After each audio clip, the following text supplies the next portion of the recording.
Oh, no. Oh, goodness. What are you doing? Hang on. System is being flaky. There we go.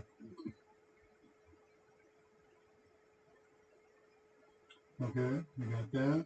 We got that. We are on. I couldn't hardly prove it. Hi, everybody, and good evening. Man, this was a very rushed, put it together at the last second because a whole bunch of things cropped up, but we should be ready to rock and roll.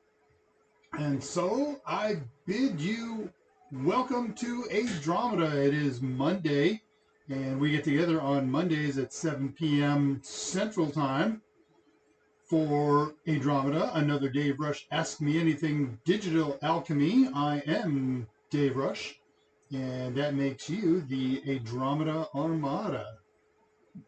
Yes, I am finishing dinner too. Does it show? I tried to get the tomato sauce out of my mustache. But yeah, I had to slam through dinner.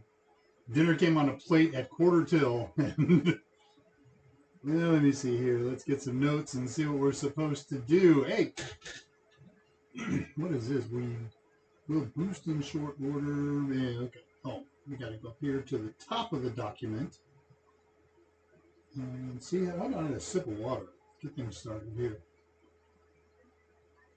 Anyway, ADRAMADA is cool. It's come for the shirt, stay for the news and projects.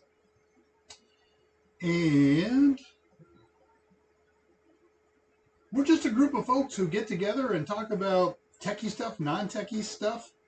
We tend to lean toward the techie. Last week we did Raspberry Pi stuff. This week we're doing Raspberry Pi stuff. Next week I'm very excited to do some Raspberry Pi stuff. But I'm particularly excited about next week's project. Today's not bad. Last week was a little thin. I could have done better. But that's the way things go, right? Let me see. All right, so it's not a long, deep, involved program today, and I don't have a lot of news today. So let's do the usual, it's not the usual, it's the less than usual opening. So we talk about all kinds of things here. Topics are wide-ranging. We celebrate technology from electric cars to electric guitars and music and movies and the synergy of energy and booting to computing and Linux to ethics and the chase to space. We got space news today a little bit. Cyber to fiber, security to electricity, Raspberry Pi to Li-Fi and AI, and we're not afraid to delve into social topics, including religion, sex, and politics. Politics is getting thick. And I know that because I'm getting so much spam texts. Yuck. If you are not watching this live, you're watching it on recorded later. We recorded this on Monday, February 9th of 2026. And things down here in Texas, weather-wise, are back to normal. We're running the ceiling fans again, and I've removed the tape seals and base seals from our doors. They don't do great construction down here in Texas. It's always warm, so the construction when it comes to window seals and things like that is a little sloppy. Apropos of nothing, I did one of those last week. Let's do another one this week. The lead singer of Three Dog Night, Chuck Negron, passed away last week. I have a special place in my heart for Three Dog Night and Chuck in particular. This week, the lead singer of Three Doors Down, Brad Arnold, died, I think, of stage 4 kidney cancer at 47. So Three Dog Night and Three Doors Down. So if you are Nick Hexum, the lead vocalist and frontman for 311 or 311 if you like, you're probably a little nervous, right? Sorry about that. Super Bowl is over. Seahawks dominated the Patriots for most of the game. And I said last week I don't have a dog in the fight. But what I didn't say last week is it was pretty easy to predict. Have you been watching the Olympics? I have not. Not any disdain. It's just as made it across my schedule to park in front of the television and look for it. One gold, pile of other non-gold, something like that. That was what I heard this morning. I don't know where we're at now. It's afternoon, evening over there. Well, let's see who's here, what you guys are thinking about, what you're talking about, and then we'll do on this day. So 1 minute apart, about 5 hours before showtime, Tullowit and Patricia both checked in, or should I say Tullowit and Miss Bon Jovi.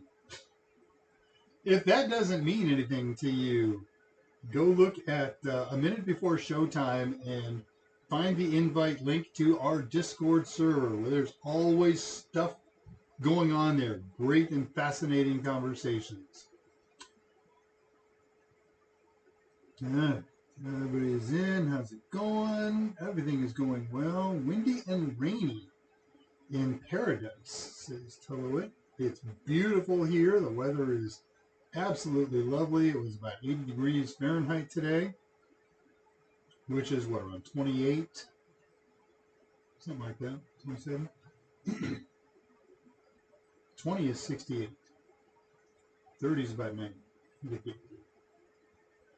Sunny, cool, and gorgeous up in the north end of the Panhandle. Contact information for me if for some reason you want to find me outside this venue. Hope you will try to make some time in your schedule to find us live. It's more fun with more people here. We can get interactive. Yes, we are live. We powered through dinner. Is that a sticker? No, I didn't. Oh, no, that's a... it's a sticker. You know, I've worn this shirt before and I didn't notice it then. I just grabbed this off the pile. I've worn it once for 1 hour, you know, the length of the show. So I can't say that I washed it. Probably been a year ago. Okay. Sticker gone. Thank you for pointing that out. Alliteration and assonance. You're exactly right. I put a lot of effort into that a long time ago. I haven't changed it. Let's sing an old-fashioned love song. Oh, man. Chuck was the vocalist on that. He wasn't always the vocalist. And, Chuck got thrown out of the band on more than one occasion for antisocial activities that are totally in sync with what you did if you were in a rock band in the 60s and 70s. Just an old-fashioned song. Smiles and lulls into fun. Okay. Beg your pardon. So let's do this day in history. There's a little bit. I didn't go far back in history. 1825 is as old as I went for this one, but a few more than last week. On this date, which we said is February 9th, in 1825, the House of Representatives in the U.S. elected John Quincy Adams as the 6th president. What? The House of Representatives? Well, they're not the first ones to. That's the first time it was done. It wasn't the last time it was done. The House elected Secretary of State John Quincy Adams as president following an inconclusive Electoral College result. This is described as in the Constitution, and it was the way in 1824 that the presidential election was decided, so he became president in 1825. And 45 years later, 1870, I like this. This is an interesting thing. In 1870, U.S. President Ulysses S. Grant, fresh off of the Civil War, signs a law resulting in the establishment of the U.S. Army Signal Services Division of Telegrams and Reports for the benefit of commerce. What? It later became known as the National Weather Service. You can't predict weather in a location unless you know what the weather is elsewhere, what the winds are doing, what the barometric pressure and humidity is. And so they were communicating all of that all over the place, and they were able to create some of the first weather maps and make effective predictions. So short of, the barometer's falling, it's going to rain, this became a much more scientific approach. Now, zoom forward 73 years later, let's talk about another U.S. president. U.S. President Franklin D. Roosevelt, FDR, signs an executive order. Now, 1943, right? We're at the beginning of the U.S.'s participation in World War II. What do you need to do as a nation when you're in a war? You need to create instruments of war. So businesses were changing their businesses, right? Car companies are either making military cars, or they scrapped car making and made non-car military, I guess would be the word there. Anyways, he signs an executive order setting a, ready for this, a minimum 48-hour work week in critical war industries.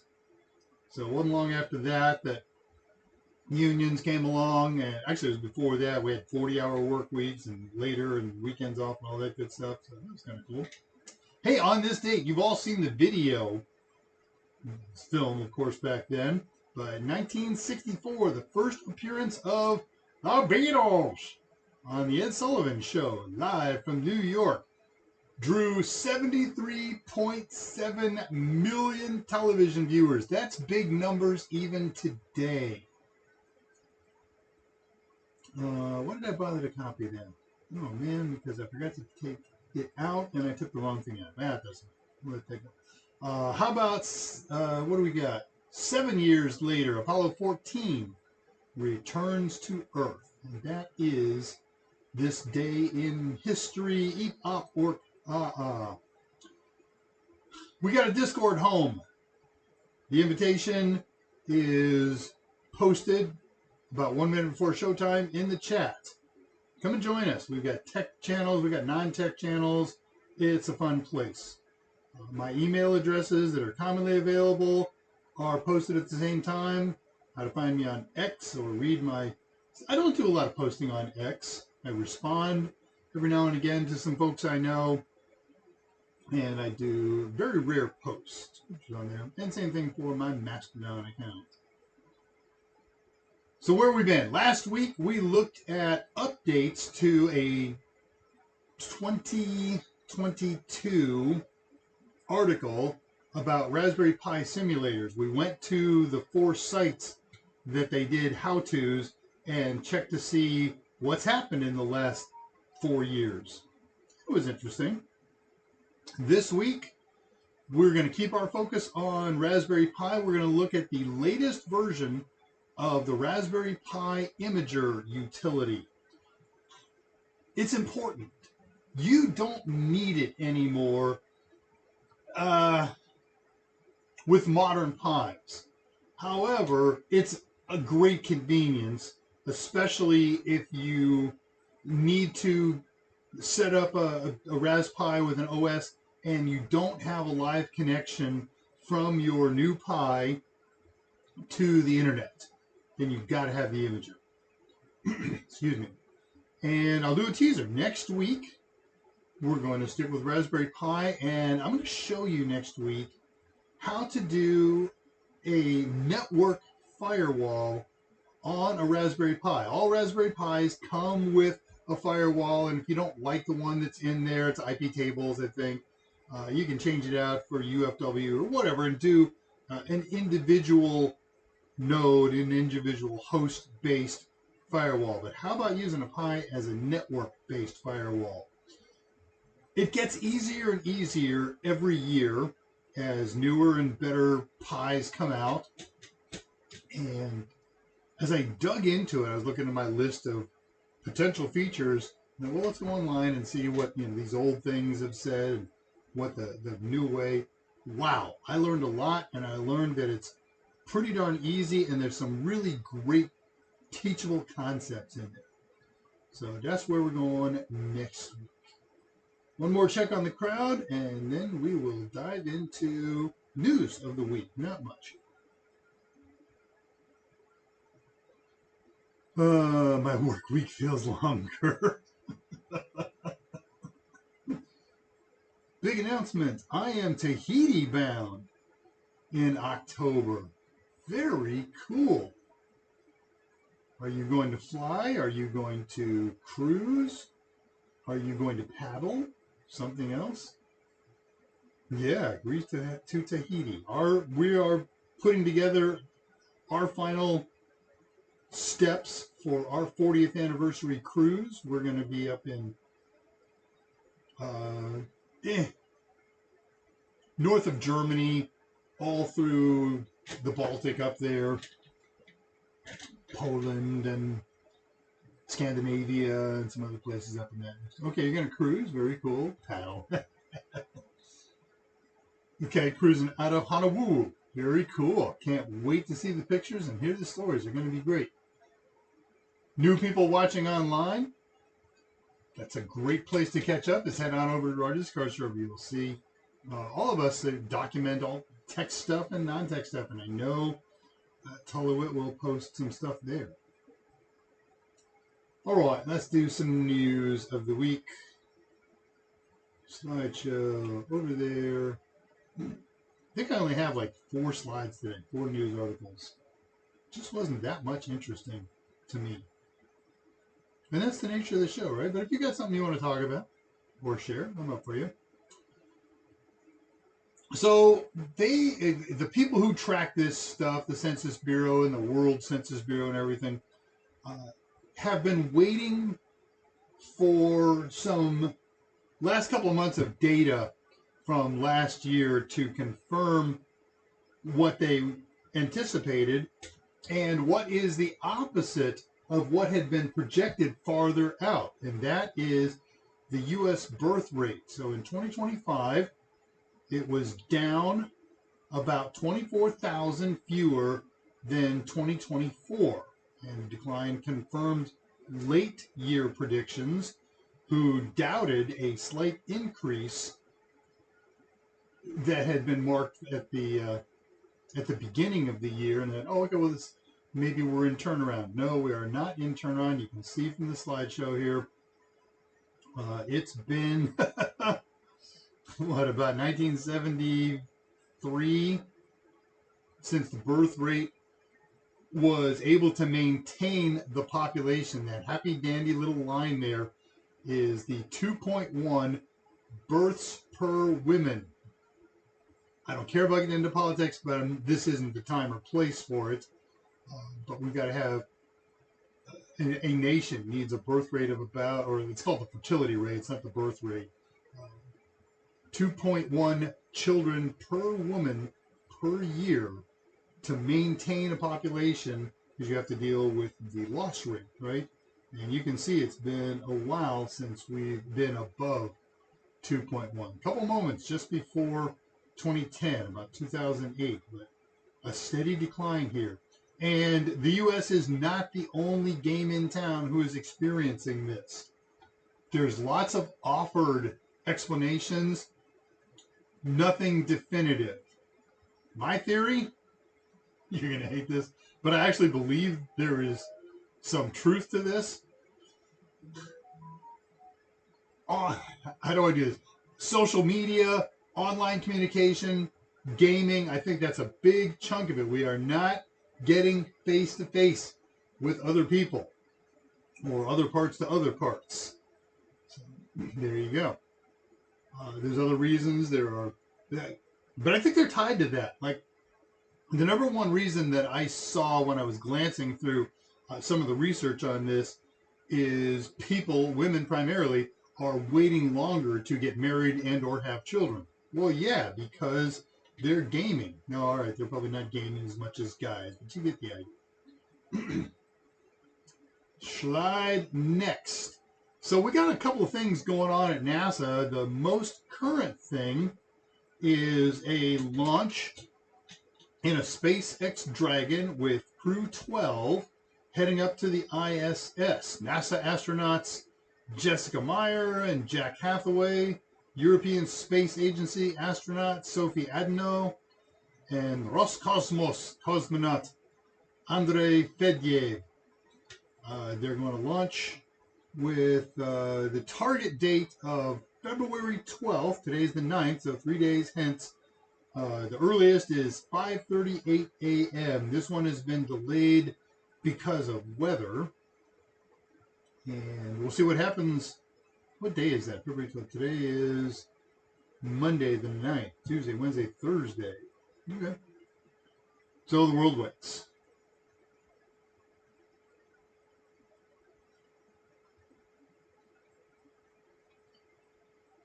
When you get into super high frequencies, not 2.4 gigahertz, but 12 gigahertz, 24 gigahertz, 30 gigahertz, and things like that, transporting those signals to an antenna on a wire becomes an inefficient proposition. And instead, they use aluminum tubes and other conductors that are called waveguides, and the tubes are specific shapes and specific circumferences and diameters and all kinds of things like that. These waveguides, of course, we use them in satellites and various space propositions. And a couple of scientists talking. One is an expert in RF communication, and the other is a mechanical engineer and aerospace engineer, and they got to chatting. They're just personal friends. And the aerospace engineer, Jin Ning, and his graduate students were sharing with this RF guy some origami concepts. And they were both stewing on this later, and one said, one of the problems we have with launches is space, physical space in spaceships. And wouldn't it be cool if we could create foldable waveguides that after they got into space, we could unfold them? And we've seen stuff like this. We've talked about stuff like this on the show before. They're looking at foldable and in-space constructible equipment, even self-constructing structures. Well, here is not the next generation, but another piece of that puzzle. So they've developed several proof of concepts where we can launch them in a compact folded state and then expand them to full size. And this is a couple of them as we see that they may or may not unfold as spiral. They may be rectangular all the way. Depends on the goal of the waveguide. But I just thought that was kind of fascinating. So we can squish these things and accordion them down, get them in space. Now there's some interesting pieces to that. All right, so we got them squished down. Now how do we stretch them out in space? How do we release them? So we've got to have solenoids and potential stretchers, or if that's spring loaded, I don't know. Just thought it was interesting tech that crossed a couple of different boundaries. And last news of the day.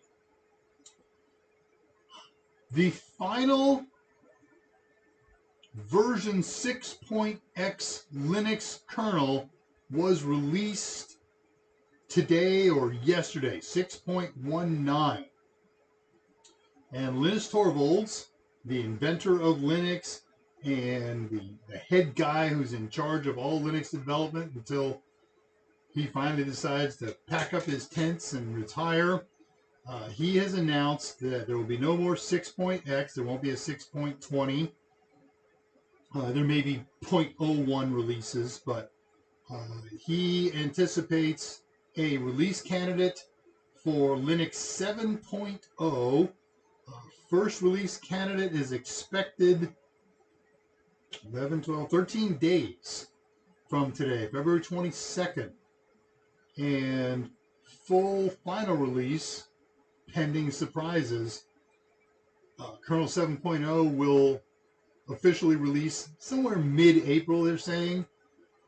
So I haven't followed it closely. I don't know what the great benefits of it are going to be, but I'm sure looking forward to it because Linus never disappoints. And that is it for the news.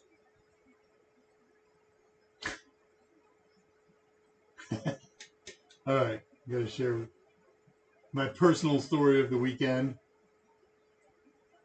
I mentioned this last week. I have a simple project. All I had to do was change the battery, pull out the old dying battery we have a Jeep Cherokee, and replace it. And I mentioned last week that it's a little challenging because it's under the front passenger seat. But conceptually, it's really simple. There's two nuts on a couple of stick-up bolts that hold in a battery bracket. So you unscrew those nuts, slide the battery bracket out, unscrew the two terminals, slide the battery out, slide the new battery in, put the terminals back on, put the I can't say bracket twice in a row, back on, and you're done. 20 minutes. Now I have the Dave multiplied by 3 rule. I've had it for 40 years, 45 years, which says anytime I see something that looks doable to me and is being done by somebody capable, somebody experienced in this, I figure I can do it in 3 times the amount of time it takes them. So I figured this was going to be an hour project. Okay. I do all the pre-work. I get the tools out that I need to go. Pop off the cover that covers the whole battery assembly down there. Get my socket. Launch it onto one of the nuts that holds the bracket on. And turn it a quarter turn and strip the nut. Look down a little more closely. There's water in that compartment. And the nuts are rusted and corroded onto the bolts. And so I looked at the other one, thought, okay, I'll be a little more gentle with the one, we'll try this, and I can't move the thing. And when I did move it, it didn't move. That was me rounding off the other one.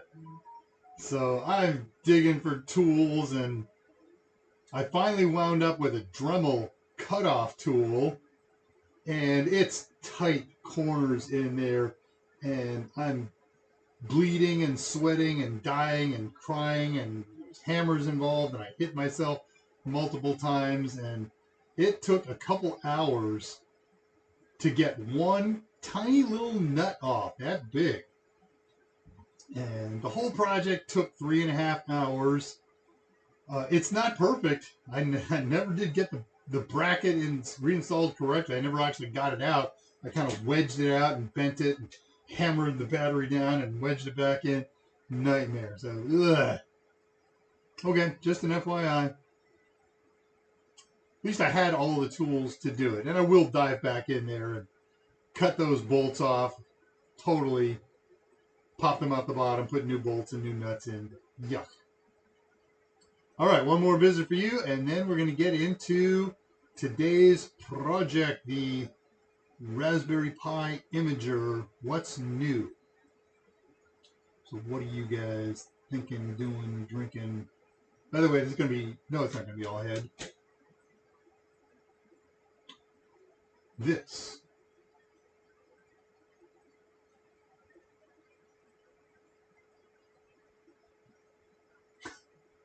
wait a second. Everything slid up. It super scrolled. Okay, port of origin. Honolulu. We're going to do a round trip, but that would be a month long. Yeah, we looked at month-long cruises too. We're going to do 3 weeks. 2 weeks and then fly back home from there. We've cruised like that. That's kind of cool. I flew to Sydney one time, and we did 3 weeks cruising. Wound up back at Sydney ultimately and flew home. That was fun. Man, that was fun. Gen X, the last of the analog generations. Yeah. Early Gen Xer, proud of it. Okay. Smack in the middle. I don't have those dates memorized. I don't know what I am. I'm in my low 60s. Somebody tell me what I am. Poor Dave, a late boomer. Okay, thank you. Already cleared up.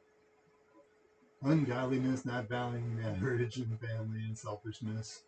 Well, we just lost 2/3 of our audience. Yeah, marriage is a dying thing, right? It's a dying art.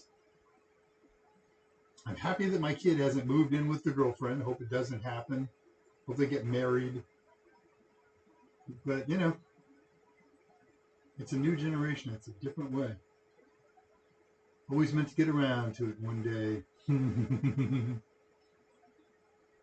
Yep. Lord grant us spiritual ones, perhaps. Spiritual kids, not wives.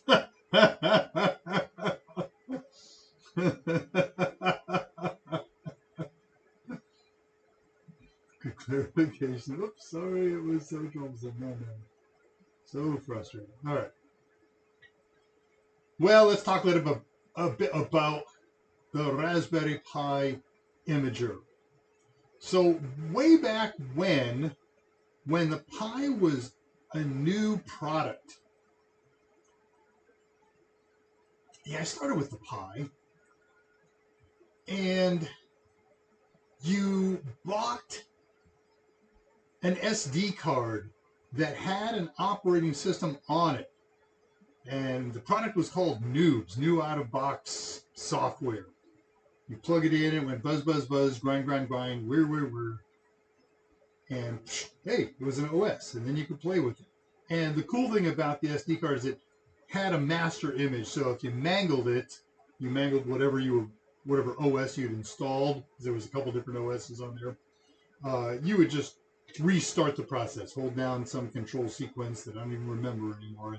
You could start from scratch.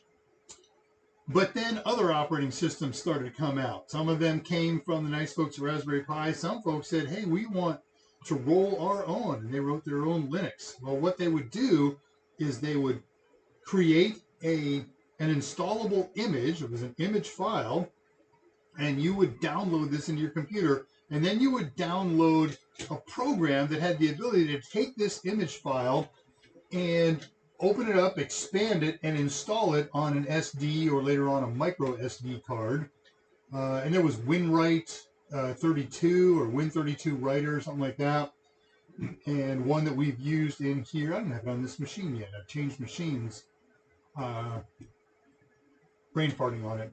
Anyways, Raspberry Pi said, we ought to get into this game ourselves and make our own. So they created the Raspberry Pi Imager. And it's been through numerous generations. And one of the neat things about it is it came with a bunch of OSs on it. And more importantly, every OS that they created was 100% compatible with every Raspberry Pi that existed to that date. So if you bought a Raspberry Pi 3 and you got the most current imager, it could install the most current OSs on Raspberry Pi 1 or 2 or 2B or 3B or 3B Plus or whatever. They can't quite do that anymore because there's so many different Pis with different processors now. I beg your pardon. When you count things like the Pico and things like that. The original imager didn't change functionally very much over, a decade? There was 3 options. Select an OS, select the media you were going to write to, and then hit the go button. But in recent years, they've gotten a lot more flexible. First of all, selecting an image is not something that you download a pile of images. The imager reaches out online to the download area at Raspberry Pi, pulls down the image that you want, and just the image that you want, and burns it to, not just an SD or micro SD. Now we can burn it to a flash drive. We can burn it to external media like a external hard drive, an external SSD, the new SSDs with hats that are NVMe, the M2 type units. whatever you got, we can burn it. In fact, you can even save it to your own Pixie server and download and install and boot them from Pixie servers. It's not super challenging for folks who create operating systems to make them compatible with Raspberry Pi and to get them integrated into the list of Raspberry Pi Imager downloadable images. You give them an appropriate path and some appropriate files. I was actually starting to work on that for a while with 2 different ones, and I had a tough time learning, and I kind of had a meltdown, ticked some people off, and I had to stop. I think I would be forgiven and be able to go back and take another whack at it, but I've got other priorities right now. But we're going to stick right now with the ones that we have. But for these folks that, hey, I made an OS and it's an installable image, you still, if it's not already integrated into the list of supported OSs by the Raspberry Pi Imager, you can still use Win32 Write or, man, it's green, another disk image writer. How's that? Yeah. All right, so with that, a lot of things have been added to Raspberry Pi Imager besides those original 3 pieces. Pick an OS, pick a device you want to write it to, hit the go button. And so with that, I'm going to bring it up and we're going to take a look at it. Raspberry Pi. I just downloaded this one today, so it is the newest, latest, and greatest. All right, that's a good sign. And we get Windows Capture, and that's a good sign. Hey, look at that. Here we go. So this is what you see after you download and install the Raspberry Pi device Imager. It's available for Windows, which I'm doing this on right now. It's available for Linux. You can do a sudo apt install. It's available for Mac OS. So they're very flexible, very cool, very powerful. Whoops, that's not what I wanted. Click here. There. So you can see over on the left side, we've got, 6 categories of stuff, and it's kind of in order for the steps that you're going to take. So step number 1, you're going to pick a device, and there are some devices that when you pick, you're going to see a list of operating systems and tools and utilities that might not be available if you pick Raspberry Pi 1. So I'm going to pick Raspberry Pi 4, just as an example. We haven't picked an OS yet, so it hasn't moved down on the left-hand side here.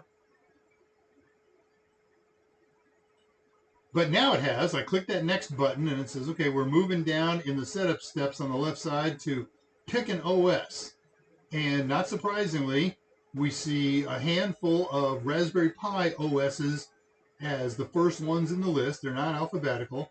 How about OSs that are made for the Raspberry Pi but not necessarily made either by Raspberry Pi or they're specialized Raspberry Pi OSs? So let's take a look at that. So we've got Raspberry Pi OS Lite. It's a somewhat stripped down version of Raspberry Pi OS, 64-bit. Of course, if we went back to Raspberry Pi 1, the Raspberry Pi OS Lite would only be available in 32-bit. We've got full Raspberry Pi OS. And they give you information about that. Take a look at this. The first one here, 487 megs. The next one, 1.9 gigs. And then we've got the 32-bit one. If you want to put the 32-bit OS on a 64-bit Pi, you can do that. It doesn't work the other way around. The old Legacy Lite version, which is actually a little bigger than the current one.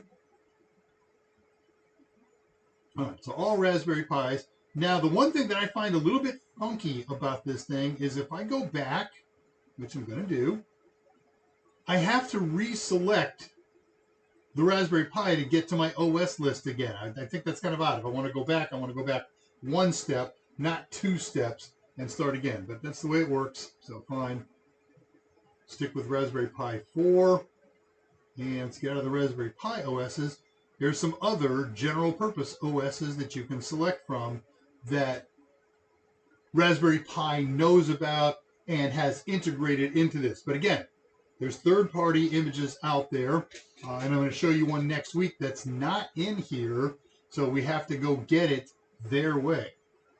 So I've got a oops, I don't want to do that. Go again. Back 2 steps. General purpose OSs. So I've got 3 choices of Ubuntu: desktop, server, and core images. Core images are what you use when you're going to run embedded Linux on a Raspberry Pi or some other box. And you don't need a full OS, desktop or server. I've had one sitting here on my desk for a couple of years now. Too many. It's still 22, Rev 22. But it works great. There's another Debian distro. Stop it. Don't click them. Just highlight them.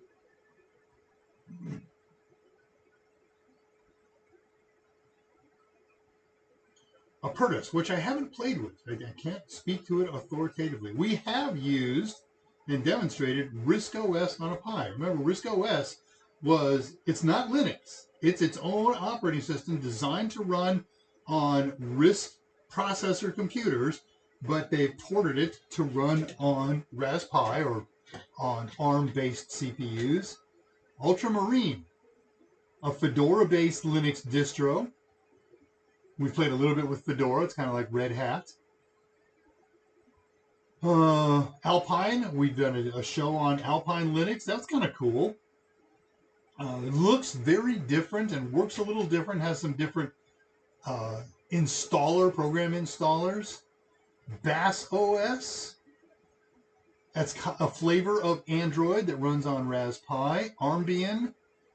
The cool thing about Armbian is made for ARM processors, and they make them for a lot of ARM-based SBCs, including Orange Pi. What are we doing here? 42. Okay. And Diet Pi. That they added Diet Pi, I found surprising. It's a super insane, stripped down Debian, almost pure Debian. And there's a number of apps and programs out there that will run on Diet Pi, and some of them aren't supported officially, but they work. Pi-hole is one. There are lots of people who like to run Diet Pi because it's very, very, very, very tiny, and it runs fine on most Raspberry Pis. But if you go to their documentation, I haven't been to it lately, but up until about a year and a half ago, it wasn't in their supported list of OSs. So you pick your OS. Let's just pick one here. Ubuntu. I speak Ubuntu pretty well. And you got lots of different flavors. There's our cores. There's our server. Servers are usually smaller than desktop. Let's take a look and see how close that is. Here's the full desktop version. Version 25. And we're coming out on 26 here in April. Beg your pardon. Every 4 years they come out with a new stable version. Every 2 years in April. Anyway, that's 2.6 gigs for the server, 1.3 gigs. So there's a lot of overhead in creating the desktop version. That's for the Raspberry Pi Zero. That's super stripped down. Desktop 2.7, server for Pi Zero. There, Pi 4. Desktop, I want a Pi 4 64-bit. Okay, server OS for the 400 online, 1 gig, just shy of a gig. So we'll pick that just for hoots and pick next. And now we get to pick our storage device. And this is a really nice addition. They said exclude system drives. That didn't used to be an option. You could accidentally pick your C drive and overwrite your C drive or some other system drive. So I don't have anything plugged in here. I don't have any flash drives plugged in. I don't have any SSDs plugged in. I don't have any micro SDs in my writer, but those will all be available in a pull-down menu. and I would pick one, and then I could go into customize. Customize would allow me to pre-give it a name, to pre-set up my IP addressing. Do I want to use DHCP? Do I want to use static addressing? Down here, I can do more. I can do host name setups. Localization, they finally got working right. You would pick localize and pick your time zone and pick your country and pick your Wi-Fi country and your keyboard and your fonts and all that good stuff. And that would work in one area, but not in another area. And after you loaded the OS and you rebooted, then you had to do an update and an upgrade and then go and do the other half of localizing. That's all fixed. So we set those up, then you go in and define a user. No longer is there a default user called Pi with a default account password of Raspberry. Now you create a new user, right? Obviously for security purposes. I beg your pardon. Give it a password. Remember it. You're going to need it. Then go down and set your Wi-Fi settings and enable or disable remote access. Remote access by default is enabled one time if you don't enable it yourself in this menu. And then you could use that to remote access, connect to it, and turn it on permanently if you forgot to do this here. Otherwise, if you don't want remote access for security purposes, don't. Down here at the bottom, and at that point, there would be an option here to go. That would take us to the writing menu. You get a second option. You sure you want to go? Yes, I'm sure I want to go. And then it would flash up done when you're done. You pull your device, plug it into your Raspberry Pi, and off you go. Now the Raspberry Pi also has a built-in imager that can reach out online over the internet, find the download area where these files are stored. Not all these files, but all the all the Raspberry Pi downloadable images, and you can download and install them over the internet. But that's not the imager. That's native to the Raspberry Pi. And we talked a little bit about that, oh, good golly, a year and a half ago. Over here, the app options is how we do a little bit of configuring on this application itself. So do I want it to play? Do I want it to ding when he's done writing? Do I want it to auto eject the image? Yes or no, your choice. Enable telemetry. So whenever there's weirdness going on or normalness, this will report back to Raspberry Pi so they can collect anonymous statistics and learn what's going on with their Pis and their operating systems. We go click on what is this. It takes you to GitHub, and you can't see this, but I'll just tell you a little bit about it. The telemetry that they send is the URL of OSs that you've selected, category of OSs, version of Imager, flag to say if Imager is being used on desktop or if it's being network installed, what OS you're using. So it's just telemetry. I'm sorry, not about the Pi, but about the Imager itself. So what OS you picked, what version of Pi you picked. That's pretty much it. Short list. But if you don't want to share that with the nice folks at Raspberry Pi, you don't have to. Just disable telemetry. Sorry. Hear you. Okay. We can enable or disable warnings, and we can edit the content repository. So this is kind of cool. This allows you, if you know it or if it's available to you, you can set a custom file so that you get images from ELF place. Set a custom file, set a custom URL, at which point you have to apply and restart. All right, let's cancel that. That's cancelified. Cool. That is the latest and greatest of the Imager. And by the way, up on top, We can see this is, it'll come back to you, the image that we'll show right now, version 2.06, and I have no idea what their future is. That's not showing up very well on, yeah, I guess you can't see the title bar, the Windows title bar, but it's Raspberry Pi Imager version 2.06. So that is the new Imager. Let's close that. Go back to the page. Close this. One of the things that I don't love about this is you have to close it with the Windows X. I think it probably closes very elegantly, cleanly. Elegant is a term used to describe an application close, a connection close, all kinds of things. But I would like to see an exit command. Oh.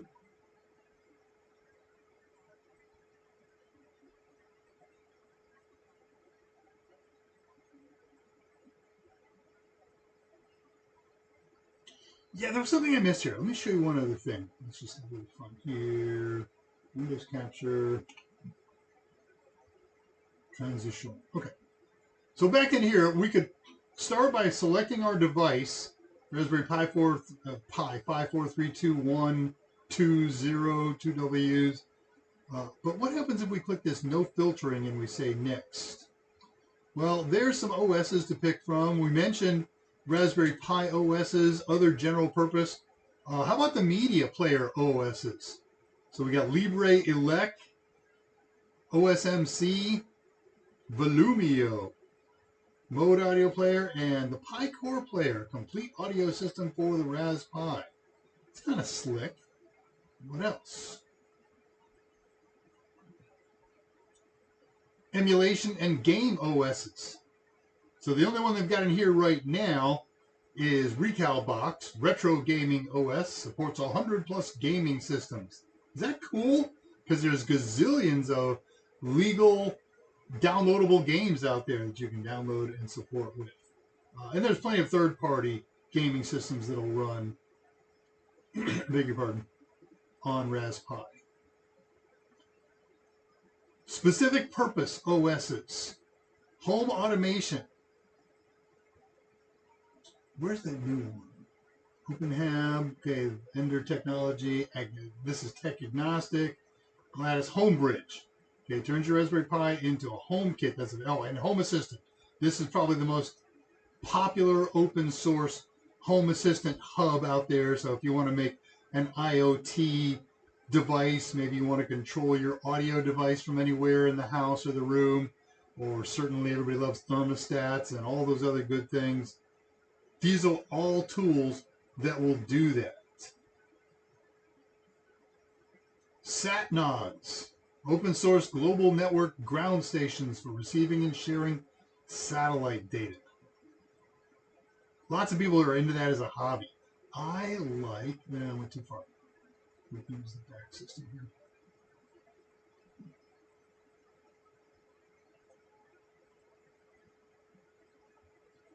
These are freemiums and paid OSs. So digital signage OSs, there are lots and lots and lots and lots of products out there that are digital signages that are Raspberry Pi based. And a couple different OSs for them,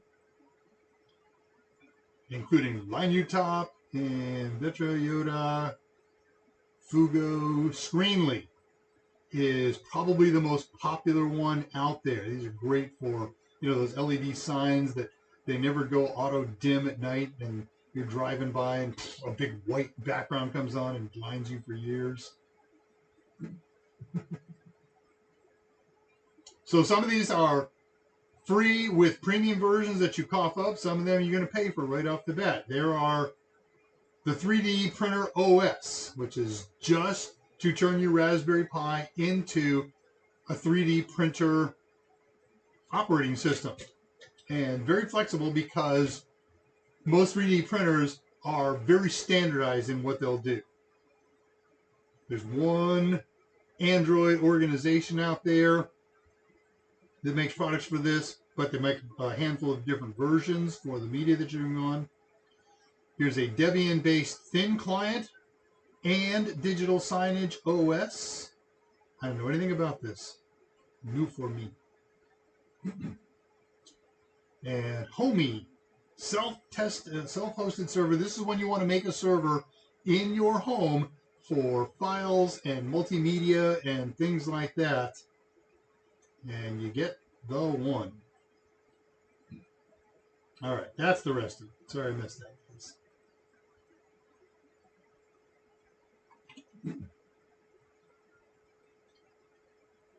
Now we can close that. So the Pi and its operating systems are cooler and cooler and cooler by the day. And let me get ahead of myself a little bit. I want to show you a little bit something for next week. I have talked about and I have used for many, many, many, many years. So we can pull this off. Save that. Go there. A set of firmware for routers called OpenWRT or WRT. Well, WRT has made versions of their firmware into operating systems that run on a variety of single board computers, including the nice folks like at Raspberry Pi. So let's see. Brave browser window.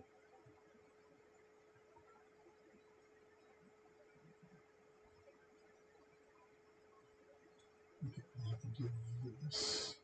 Go to that page. Now go here. Which slideshow browser? Go up.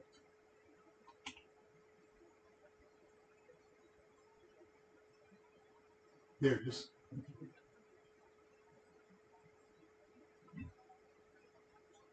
And transition.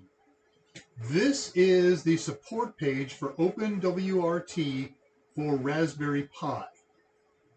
And if I head over to this page, it shows the Raspberry Pi versions that it's supported on, Model A and B and B Plus and 0, and on and on and on and on and on. They give you hardware highlights about what it's going to do, and this is basically information about the Pi that it's running on. And then down here, where to get the images. There's factory images, there's upgrade images, and that's what we're going to look at next week.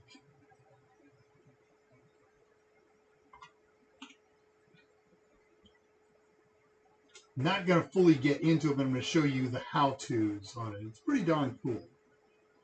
What are you doing? Let's get it. Problem solved. So I'm going to show you next week how to,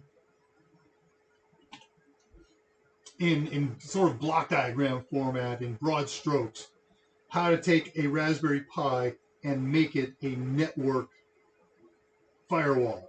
And if you're that interested, we'll actually do a whole step-by-step lab the following week.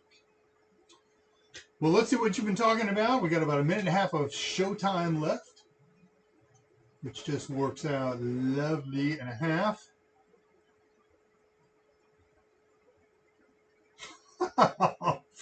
Tell her how I've missed that. Pi, this generic password Pi. There we go, Pi. Okay, 2K. It was, I'm not going to say it was lame. I'm going to say it was very tolerant oriented. Hey, my pleasure, as ever and always. This has been cool. So if you haven't been playing Pi for a while, I've always got something going on, but I haven't been as deepy-divey into it as I have in the past. But man, the last couple of weeks, I've been really getting diggity into it, and I will continue to do that. There's a lot of fun stuff that I've been ignoring for a while. Didn't realize all that was there. It's been a while. Right, me too. So the Imager is amazing. And while we looked at it one time a year and a half ago or so, we never actually did a Raspberry Pi over the internet installation. And the reason was because it's difficult to share through OBS. I actually have tools that could, would, should do it. Well, I'm going to wind things up because I do that. What do we got here? Pi hole. Oh, Yeah. All right. So what are we going to talk about next week? We're going to talk about taking a Raspberry Pi, turn it into a Pi firewall, and we're going to use off-the-shelf firewall stuff like IP tables and uncomplicated firewall, UFW, firewall D, OpenWRT, and in one of the articles I'm looking at, they're going to talk about Pi-hole. We beat Pi-hole to death, right? So I don't think we're going to need to do that. Beep, beep, beep, beep, beep. So we do that. Once we do this. And hey, everybody, thanks for coming along. Everything looks good for Monday show next week. I am killing myself for the rest of this week. I'm going to be in Austin for a couple of days doing a really, really, really, really big show. A nice Austin-based town hall. And yeah, we got so many people working this. I've worked with large crowds before. As workers, this is going to be one of the biggest ones I've ever done. I'll fill you in next week. I got some paperwork on it today, and the paperwork said, here's the video stuff you're going to bring, here's the audio stuff you're going to bring. I don't do video, I do audio and things like that. And then the person who sent it to me said, hey, by the way, if you saw the video stuff, don't panic, I'm bringing that. Oh, good. All right, I wish you all a great rest of the week. Take care of each other, take serious steps to stay healthy. And if all possible, call or visit your parents. Never forget, technology is great, but the greatest resource we have are you and I. And with that, good night. I'll see you on ADRAMADA next Monday and on the other platforms that I'm on. Until then, remember, how you do anything is how you do everything. Eep, up, or ah.